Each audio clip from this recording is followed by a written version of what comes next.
Lanjut saja kepada ahli pidana Effendi Saragih. Mendengar suara saya, Dr. Effendi Saragih? Ya, waktu penuntut umum tinggal 45 Dengar, menit. jelas sekali. Ya. Mohon izin, ahli, saya membuka dengan syarat seseorang dapat dimintai pertanggungjawaban pidana dikaitkan dengan ajaran dualisme itu apa saja, ahli? Ya, terima kasih, Yang Mulia. Jadi kalau dikatakan tadi syarat pertanggungjawaban dihubungkan dengan hukum pidana dalam arti dualisme, tentu saja bahwa perbuatan itu memenuhi unsur, baik unsur subjektif maupun unsur objektif. Dalam arti unsur subjektif itu yang menyangkut tentang pertanggungjawaban yang masalah tentang kesalahan dalam arti luas, baik dalam arti kesengajaan maupun kealpaan. Sedangkan dalam arti yang unsur objektif itu baik adalah perbuatan-perbuatan yang melawan hukum. Demikian saya sampaikan, Yang Mulia. Oke, ahli, sekarang saya tanyakan perihal penyertaan dalam hukum pidana. Dalam penyertaan dalam hukum pidana kan suatu delik dilakukan oleh lebih dari satu pembuat atau satu pelaku. Nah, dalam terpenuhinya suatu rumusan perbuatan delik, apakah setiap pelaku itu harus melakukan perbuatan yang sama kesemuanya dalam terpenuhinya unsur delik, ataukah di antara para pelaku hanya perlu melakukan beberapa bagian tertentu daripada perbuatan yang memenuhi rumusan delik? Mohon dijelaskan, ahli. Ya, terima kasih. Saya jelaskan, Yang Mulia. Jadi sesuai dengan pengertian penyertaan tadi sudah disampaikan bahwa dalam suatu tindak pidana itu melibatkan beberapa orang sekaligus dalam suatu tindak pidana yang terjadi. Dan tentu saja bagaimana ditentukan dalam pasal 55 itu sendiri sudah menentukan kualifikasi siapa yang menjadi player atau pelaku. Pelaku itu adalah mereka yang memenuhi seluruh unsur-unsur yang ditentukan dalam suatu unsur tindak pidana. Sedangkan untuk peserta lain adalah mereka yang tidak harus memenuhi seluruh unsur tindak pidana. Oke, baik. Tetapi baik, ahli, dapat diminta pertanggungjawabannya. Baik, ahli. Karena waktu mepet, jadi yang sudah dijelaskan ya, saya saya masuknya mohon izin. Jadi tadi dijelaskan bahwa ketika itu penyertaan, para pelaku lain tidak perlu melakukan semuanya, hanya melakukan beberapa perbuatan yang memenuhi rumusan delik. Ya, sesuai dengan rumusan yang ditentukan di dalam penyertaan tersebut. Okay. Demikian. Berkaitan dengan para pelaku dalam penyertaan tersebut, berhubungan dengan menghendaki dan mengetahui atau willing and wanton dalam rangka pemenuhan unsur kesalahannya ini, bagaimana dengan willing and wanton di antara para pelaku penyertaan? Mohon dijelaskan. Ya, baik, terima kasih. Sesuai dengan ketentuan di dalam penyertaan, baik di dalam pasal 55 maupun pasal 56 yang bersifat pembantuan, semua perbuatan-perbuatan itu tentu saja dilakukan secara aktif dan harus juga dengan ada unsur dalam arti sengaja. Oke. Dan memang benar dia memang menghendaki untuk ikut serta dalam perbuatan tidak pidana tersebut. Demikian. Baik, ahli, satu lagi. Apakah dalam terjadinya suatu delik dengan dikaitkan dengan adanya penyertaan dalam pasal 55, penyampaian atau pemahaman kehendak atau kesatuan kehendak di antara para pelaku itu menyaratkan sebuah waktu interval tertentu tidak dalam rangka proses penyatuan pemahaman kehendak atau kesamaan kehendak? Mohon dijelaskan. Ya, baik. Jadi sebagaimana kita tahu ada dalam hubungan penyertaan ini ada yang bersifat menyuruh atau downplay, ada yang bersifat turut serta, ada yang suka menganjurkan. Dan juga kalau hubungannya juga dengan pasal 56 ada pembantuan yang saat melakukan maupun sebelum melakukan. Maka di dalam hal untuk hubungan misalnya untuk turut serta, tidak ada waktu yang menentukan kapan mereka, apakah mereka sudah secara sadar melakukan perbuatannya sejak awal, apakah mereka saat melakukan perbuatan-perbuatan secara fisik itu, apakah ada waktu jeda atau tidak, itu bukan menjadi persoalan. Terima kasih, ahli. Ahli, satu lagi, ahli. Terhadap ahli Dr. Effendi Saragih, jawabannya sangat bagus dan jelas. Apa kedudukan asas atau postulat dalam hukum pidana? Mohon dijelaskan. Postulat atau asas dalam hukum pidana, kedudukannya seperti apa? Ya, namanya asas itu menjadi dasar bagi seluruh norma-norma yang hidup di dalam suatu ketentuan-ketentuan. Oke, berarti jadi kedudukannya sebagai sumber hukum juga berada pada posisi yang paling atas. Oh tentu saja dia menjadi sumber salah satu sumber hukum, walaupun tidak bersifat norma. Baik begitu. ahli, mohon izin ahli saya membacakan salah satu asas hukum pidana. Ini salah satu asas hukum pidana paling tua yang dikembangkan oleh Hart dan Van Bemmelen. Terkait dengan asas inilah yang menghasilkan adanya ajaran tentang delik omisi dan delik komisi.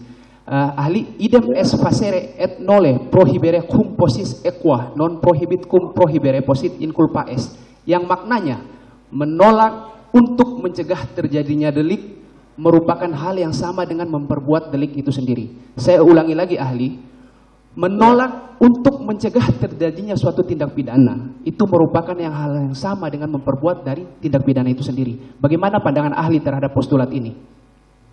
Ya, terima kasih. Ya, memang sebagaimana tadi disampaikan juga oleh Bapak sendiri, bahwa memang di dalam tindak pidana itu ada yang bersifat aktif maupun yang pasif, yang berbuat maupun tidak berbuat.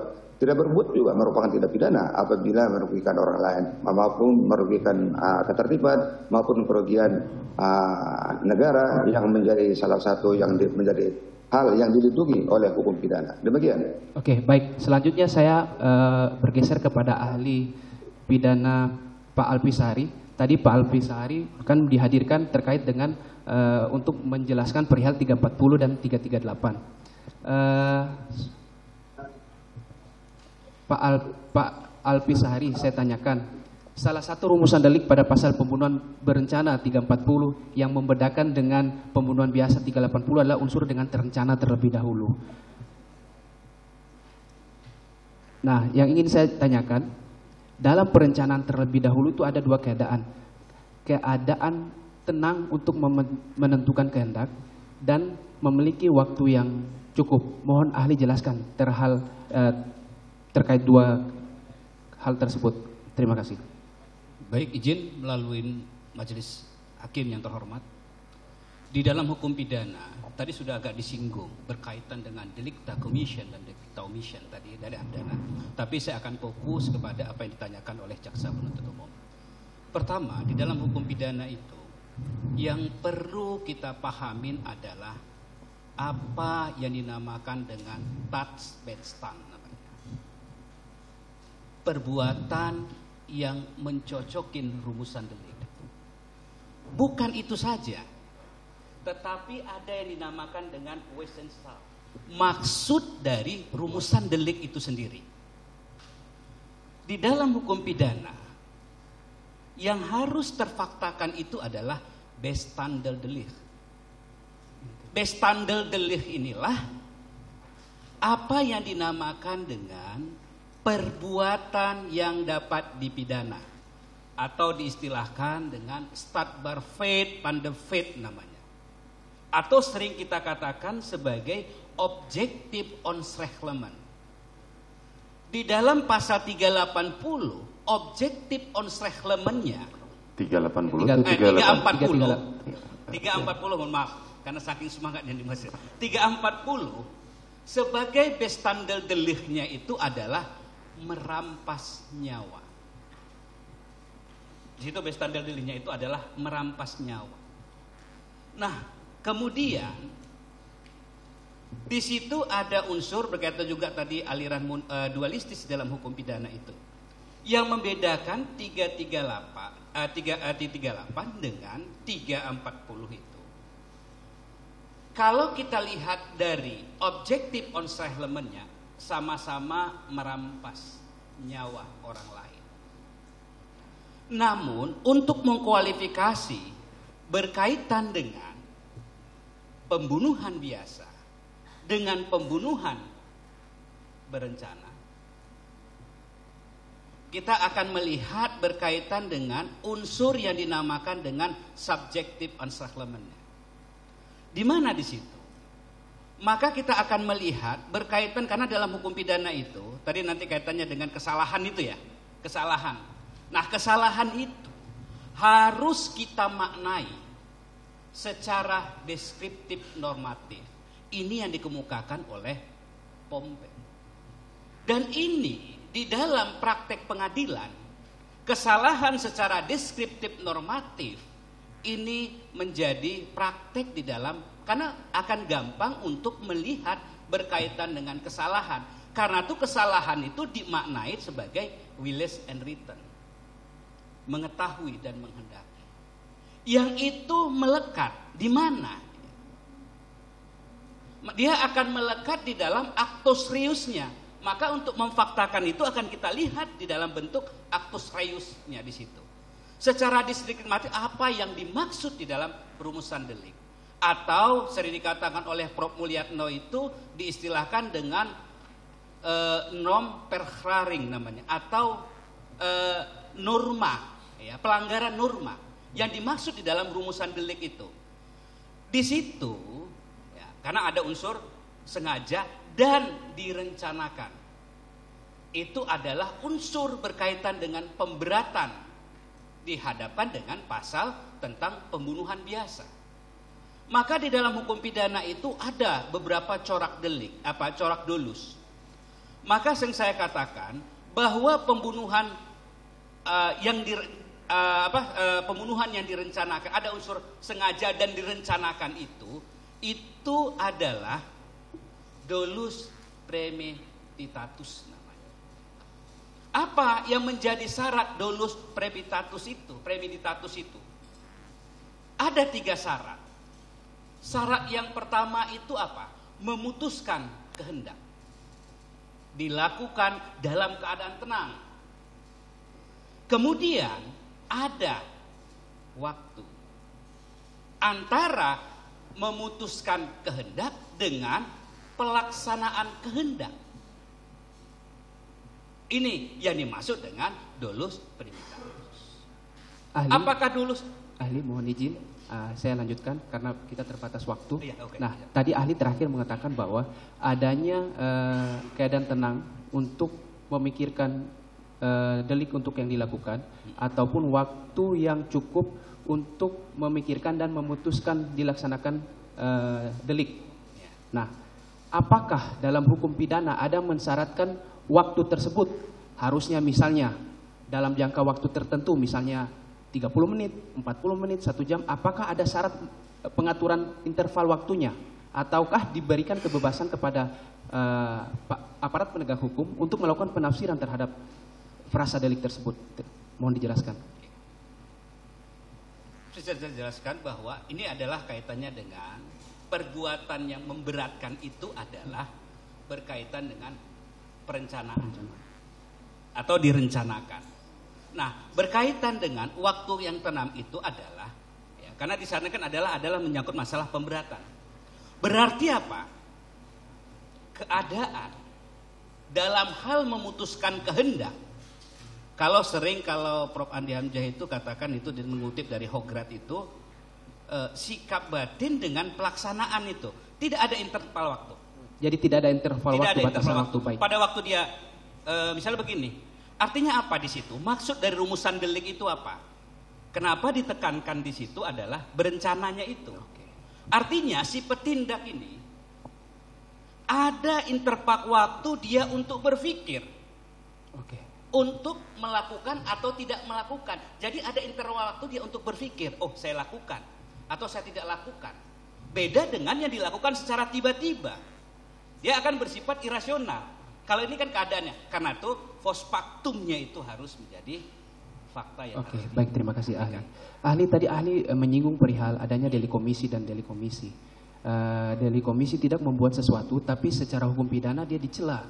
Kenapa sampai suatu perbuatan atau perintah undang-undang untuk melakukan sesuatu tapi tidak dilakukan oleh subjek hukum pidana dan tidak dilakukan oleh subjek hukum pidana, saya tekankan lagi, itu menjadi tercela. Mohon dijelaskan. Karena begitu Pak, karena harus ada kita kualifikasi delik itu. Kualifikasi delik itu, karena di dalam asas di hukum pidana itu ada asas yang dinamakan dengan asas lex serta, lex stricta dengan lex stricta. Jadi kalau berkaitan dengan delicta commission atau delicta omission dan delik itu berkaitan dengan rumusan delik. Karena kita mengacu kepada KUH pidana itu, kan begitu ya. Kita kan akan mengacu kepada tadi yang saya katakan, dia harus bersifat tertulis, tidak multitafsir, penafsirannya itu harus ketat. Nah, jadi apa yang dimaksud dengan beda nanti dengan syarat berkaitan dengan penghapusan pidana, gitu Pak. Baik, Jadi, sekarang ahli, pencelaan dalam hukum pidana saya itu. menanyakan menurut ahli, dengan keahlian dan pemahaman saudara yang luar biasa ini, mengapa, bukan mengapa, tapi apakah seseorang yang sebenarnya memiliki waktu dan kesempatan yang cukup untuk mencegah terjadinya tindak pidana, namun dia tidak melakukan pencegahan terjadinya peristiwa pidana itu, menurut ahli secara hukum pidana itu patut dipidana apa tidak? Pasal 340 itu menghendakin dia adalah delicta commission, melakukan perbuatan, Oke, baik. bukan tidak melakukan perbuatan. Beda. Baik ahli. Iya. Ahli, saya terakhir untuk ahli Alpi. Waktu pemeriksaan sempat diambil keterangannya di BAP sebagai ahli oleh penyidik, benar? Benar. Apakah dalam pemberian keterangan tersebut diarahkan, dipaksa, ditekan, Tidak. membenarkan keterangan yang diberikan di BAP? Membenarkan. Oke, baik. Saya beralih terakhir kepada ahli Effendi Saragih. Pak Dokter, mohon izin, ahli Pak Dokter sempat sebelumnya diperiksa, diambil keterangannya sebagai ahli di penyidikan. Apakah benar? Ya, pernah. Apakah keterangan tersebut diberikan secara sadar atau ada yang mengarahkan? Oh, tentu saja secara sadar dan tidak ada yang mengarahkan. Apakah membenarkan keterangan ahli yang diberikan di BAP tersebut? Ya, semua apa yang saya berikan itu dari saya sendiri. Oke, baik. Terima kasih. Untuk sementara cukup yang mulia. Masih dilanjutkan oleh mohon izin. Ya, saudara masih punya waktu 30 menit. Oke, terima kasih. 1,5. Saudara ahli Alfi.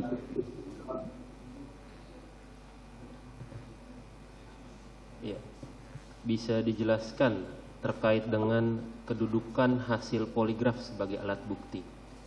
Bagaimana? Alat lie detector atau poligraf, Anda tahu? Sebagai alat bukti atau tidak? Atau itu masuk ke dalam keterangan ahli atau sebagai keterangan surat, sebagai surat? Berarti kaitannya dengan 184. Ke mic ya. Berarti kaitannya dengan kalau ahli berpendapat itu berkaitan dengan petunjuk. Keras. Itu berkaitan dengan bukti petunjuk. Bukti petunjuk. Petunjuk ya. Bukti petunjuk itu apanya? Keterangan ahlinya kan? Karena keterangan poligraf kan itu ada pendeteksian. Setelah itu ada hasilnya keluar berupa surat. Kemudian surat itu diserahkan menjadi bukti di persidangan. Kemudian ahli yang melakukan poligraf itu diperiksa sebagai ahli. Nah, dalam konteks itu masuk ke dalam apa? Kalau dalam konteks itu kan begitu. Kita mengacu kepada 184 itu kan dalam KUHP itu sendiri. Berkaitan dengan apa yang dimaksud dengan apa tadi ya poligraf dan lain sebagainya. Karena begini, di dalam pembuktian itu ada yang dinamakan dengan direct evidence. Kemudian ada yang dikatakan juga circumstantial evidence. Kan begitu ya. Nah, untuk melihat berkaitan nilai pembuktiannya itu. Karena di dalam 188 ayat 3 lah misalnya itu ya. Karena di situ kalau saya katakan itu apa? Ada misalnya bersesuaian misalnya ya. Bersesuaian berkaitan dengan nanti kan menerangkan ya. Ya poligraf itu kan menggambarkan berkaitan dengan apakah itu perbuatan misalnya kan? Keterangannya atau jujur atau tidak? Atau keadaan. Ya. Ya, atau alternatif itu ya, apakah misalnya itu berkaitan dengan keadaan. Nah, yang bersesuaian dengan satu yang dengan yang lainnya. Kemudian setelah bersesuaian itu apalagi yang bersesuaian antara satu dan lain. Kemudian juga berkaitan dengan suatu peristiwa pidana, kan begitu? Atau siapa pelakunya? Oke. Nah, maka nanti apabila berkaitan dengan alat bukti, nah, dapat kita tarik juga menjadi apakah nanti bukti dia petunjuk atau juga menjadi bukti surat yang dikeluarkan oleh ini. Dari konteks Undang-Undang ITE, ini apakah alat poligraf itu masuk ke dalam sistem elektronik dan hasilnya itu bisa menjadi informasi elektronik yang menjadi Apa alat yang elektronik? tidak ada dalam dakwaan jangan ditanyakan. Bukan, Iya, kekuatan itu alat tidak bukti kaitan yang mulia. dengan Kekuatan Ya, alat tapi bukti kalau poligraf. dikaitkan dengan undang-undang elektronik, ITE tidak ada itunya. Oh, baik. Karena terdakwa hanya didakwa 340 dan 338. Ada untuk terdakwa Ferdi Sambo, oke. ada yang mulia. Silakan. Untuk itu ya. Tapi izin yang mulia, ahli ini ahli pidana yang mulia. Bukan Ya, ini ahli pidana. ahli pidana apakah tidak mempelajari juga tentang undang-undang informasi dan transaksi itu elektronik? berkembangan dengan berkaitan dengan ITE. Tapi Masih bisa dijawab atau tidak? saya rasa tidak tepat. Tidak tepat, baik. Oke, saya ganti saja. Untuk Dr. Effendi Saragih, apakah dengan pertanyaan yang sama Anda mempunyai kompetensi untuk menjawab itu? Iya, tolong diulang pertanyaannya. Terkait dengan kedudukan poligraf ditinjau dari Undang-Undang ITE, apakah masuk ke dalam alat bukti elektronik? Dari Undang-Undang ITE? Iya. Iya, baik. Namanya poligraf itu kan hasil ya dari suatu alat yang diperoleh melalui suatu kegiatan-kegiatan tertentu. Apakah itu termasuk dalam arti alat bukti yang dimaksud sebagai dalam ITE berupa informasi elektronik atau dokumen elektronik? Sehingga karena kalau melihat hasil itu adalah merupakan produk atau yang dikeluarkan oleh sistem elektronik, maka poligraf itu adalah termasuk dokumen elektronik. Demikian. Dan dokumen elektronik merupakan salah satu alat bukti sebagaimana itu tentukan di dalam pasal 5 Undang-Undang ITE nomor 19 tahun 2016 tentang perubahan Undang-Undang ITE nomor 11 2008. Demikian. Baik. Mungkin Sebentar, apa yang mau disampaikan?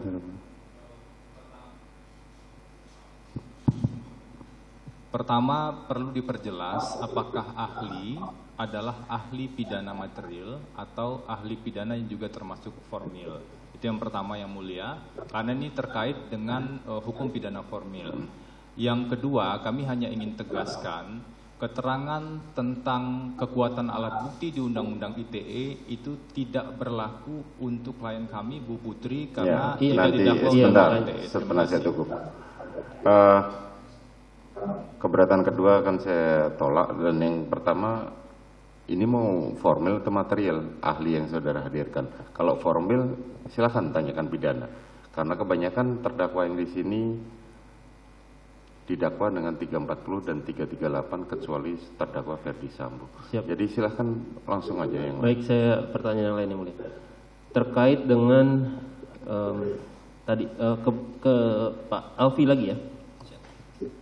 Tadi Anda menjelaskan delik komisi, tapi ada satu delik lagi, delik komisionis per omissionen komisa, atau delik yang berupa pelanggaran larangan. Itu bisa jelaskan? Pelanggaran dengan, karena kualifikasi delik ya Pak ya. Iya. Jadi ada delik delikta omission dengan delikta commission. Delikta omission itu adalah tidak melakukan yang seharusnya dia lakukan. Nah, kan begitu. Pakai mic. Tidak melakukan yang seharusnya dia lakukan. Nah, kemudian ada delikta delikta commission, melakukan suatu perbuatan yang perbuatan itu dilarang oleh rumusan delik hukum pidana itu sendiri. Kalau delikta per commissionis itu ini adalah kan begitu ya. Tadi yang digambarkan oleh jaksa penuntut umum berkaitan dengan adanya suatu pelanggaran kan begitu. Ada suatu keharusan untuk berbuat tapi tidak berbuat. Untuk melakukan suatu perbuatan itu. Oke. Saya ingin bertanya terkait dengan kapan seseorang dari hukum pidana, kapan seseorang itu disematkan status sebagai korban. Apakah harus melalui proses pidana dulu, atau sebelum adanya proses pidana, atau sudah ada proses pidana tapi dihentikan, itu bisa dikatakan sebagai korban? Kalau saya melihat berkaitan dengan yang pertama ini ya, apa yang dinamakan dengan tentunya kan berkaitan dengan saksi nih. Iya. Baik kan gitu ya. Nah, saksi itu apa yang melihat, termasuk dia jadi adalah sebagai saksi korban berkaitan dengan adanya suatu peristiwa terhadap yang diderita oleh korban itu sendiri. Nah, untuk dalam konteks hukum pidana, statusnya dia sebagai saksi atau dalam hal ini saksi korban, itu setelah ada laporan, baru itu ada konteks-konteks status sebagai saksi, ada terlapor, pelapor, tersangka, atau sebelum adanya laporan, itu sudah bisa dikatakan sebagai korban, misalkan, dan mendapatkan hak-haknya sebagai korban. Dalam konteks hukum pidana. Kalau dalam konteks hukum pidana, karena begini, saya melihat dari ketentuan yang ada di dalam ketentuan hukum KUHP kita, Iya. kan begitu ya. Kemudian berkembang misalnya sekarang berkaitan dengan definisi korban dan lain sebagainya di dalam Undang-Undang Perlindungan Saksi dan Korban, kan begitu ya. Iya. Nah, dalam konteks hukum pidana kalau saya melihat berkaitan dengan apa yang ada dalam ketentuan KUHP pidana kita, kalau KUHP saya mengacu kepada apa yang dinamakan dengan saksi, kan begitu ya. Kemudian juga ada proses dari keterangan saksi, kan begitu ya. Saksi itu ada yang sebagai korban langsung dari suatu peristiwa itu. Maksud saya, seseorang disematkan status sebagai saksi itu setelah laporan atau sebelum laporan sudah bisa dalam hukum Setelah laporan. setelah laporan kan, termasuk saksi korban. Iya. Katakanlah sekarang sudah di SP3, apakah status dia masih sebagai saksi, sebagai tersangka, atau sudah nol lagi? Tidak ada. Kalau saya tidak ada lagi. Tidak ada lagi? Tidak ada Oke. lagi.